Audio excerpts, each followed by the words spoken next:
Oke teman-teman, pada video kali ini saya akan membandingkan kulkas 2 pintu antara LG tipe GNB202 SQIB dengan kulkas Panasonic 2 pintu dengan tipe NRBB200V.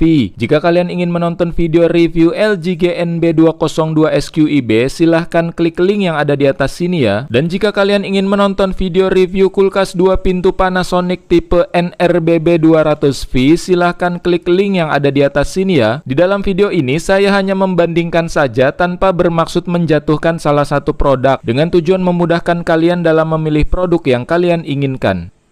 Perbedaan yang pertama adalah kapasitas dan dimensinya.